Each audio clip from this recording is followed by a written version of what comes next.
นางมิวเนาะผูกแขนนางมิวอะไรเพราะว่านี่แหละเพื่อนนี่แหละเพื่อนนี่เด้อเขาไปผ่าตัดไตติ่งนะอยู่ห้องหมอแล้วก็ออกมาแล้วพ่อแม่เฮ็ดผูกแขนให้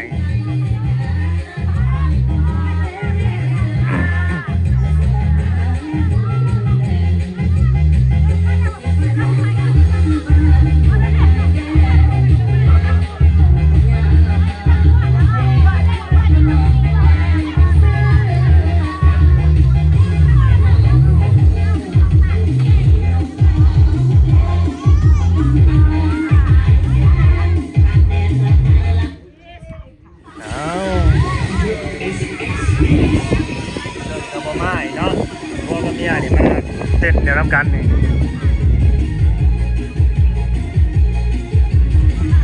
ผมแม่นอนอยู่ผมบ่เก่งนะมันไปนอนอยู่ผมบ่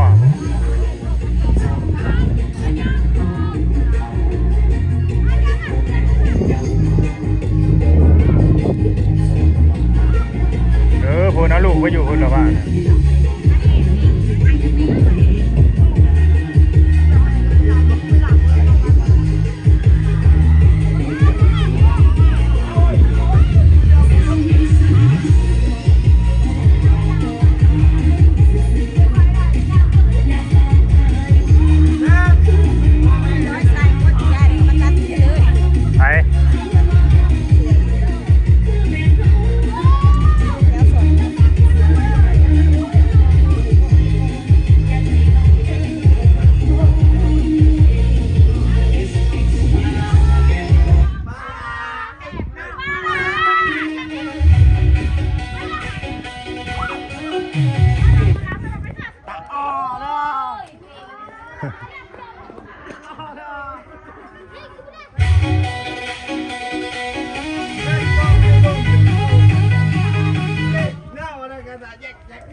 อยู่นี่คือเก่าแล้วเดี๋ยวก็จะไปผ่าเชียงแล้วก็ไปถ่ายอีกไกลๆนี่จ้ะ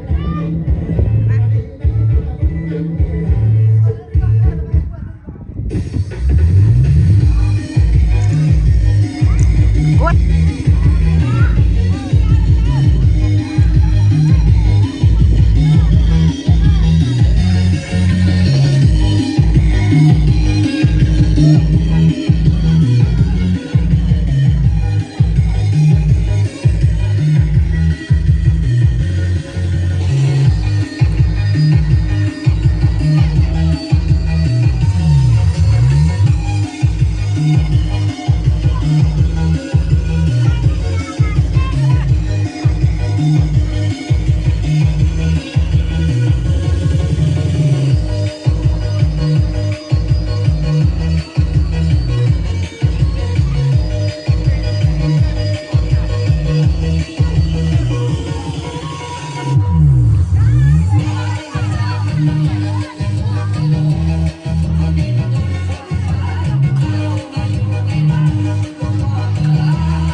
เลย เฮ้ยเอาลงเป็ดนะนะให้ก้อยหอมแก้มนี่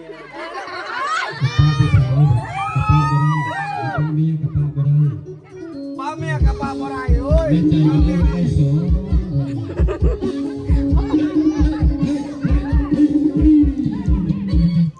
เอาตายบาทนี่ใจเป็ด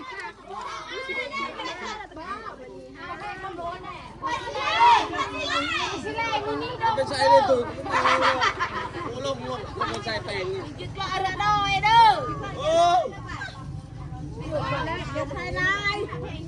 สปอร์ตเป็น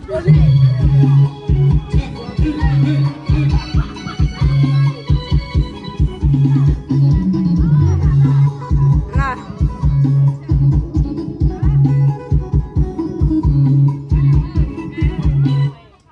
เปรียบ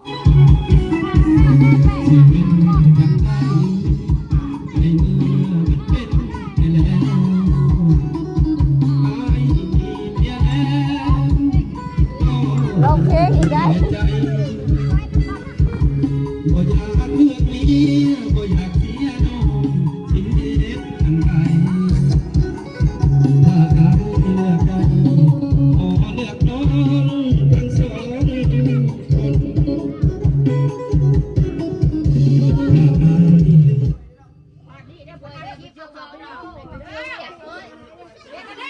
ไม่ผ่านหน้าเด้อคนคนนั้น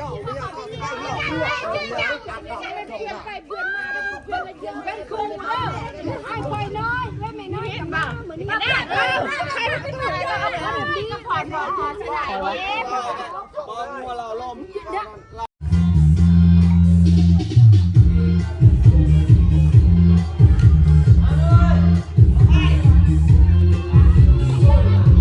แป๊บนึง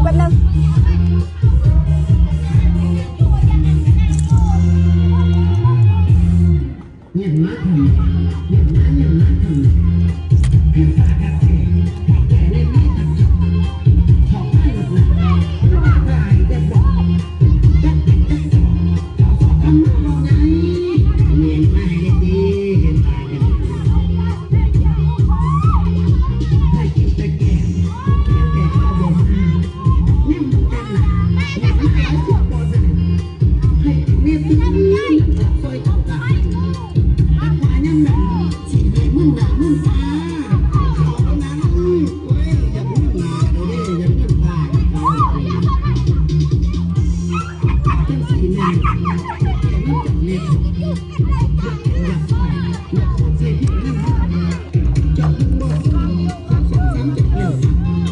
แค่ขาไปซ้ำวัดกันลูกฟอดบ่ได้อยากฟอดแล้วเย็นมาเลยย่อเลยครับเงินหลายถึงใจนักกันเมาแล้วมันวันกระสุนยกไม่ยกชวนจะเสียตาลุเสียพอวันนั้นจบยังไปทุกเรื่องจบแล้วเวลาคุณเลื่อนเลื่อนใส่มาเลยดิเล่นเสียเรื่องนี้เลยดิตกลงโอเคหันเดียเย็นไหมอีกล่ะผ่านคนได้บ่ก็ถึงของแก่นหาสจับไปจังมาหาถึงแก่น้องก่อนจังมาเย็นมาเลยมันกินกันเป็นไรพวกเว้ยวิทย์ว่าจังมาก่อน จักแล้วอยู่ไหนคุณไปเข้าห้องน้ำไปเข้าห้องน้ำ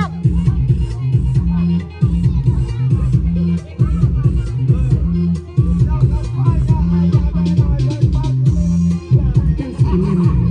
แกน้ำจังเม็ดอยากขออยากคนใส่ผ้าหุ้มจับหุ้มลงสองกอกเลย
ห้งอีกแล้ว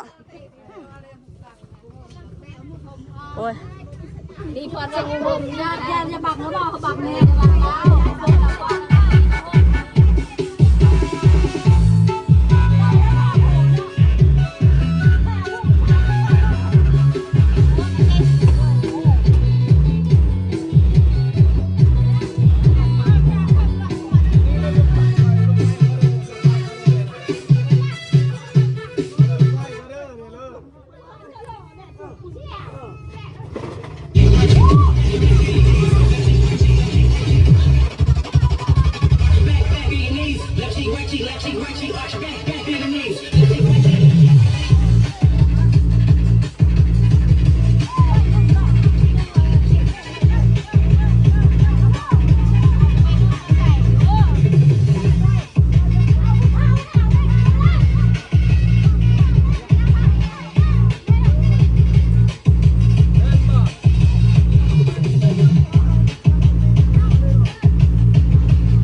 เอา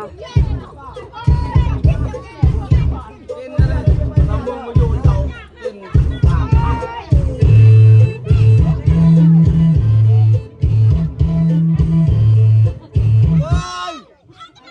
เบี้ยเขาไม่ได้ชูเบี้ยเขาไม่ได้ชูหรอก ป้าแม่ตรงนี้ป้าลูกแม่ตรงนี้โจ้ยป้าอย่างนี้ป้าก่อนเป็ดขาว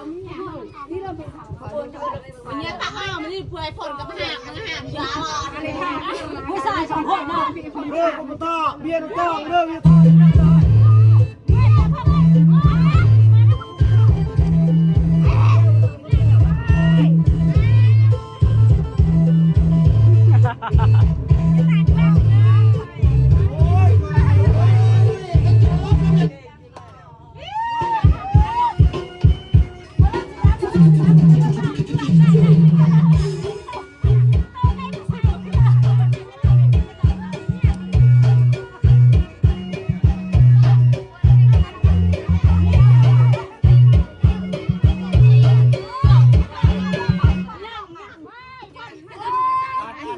ประตูนะอัดใหญ่มีอัดนี่นะ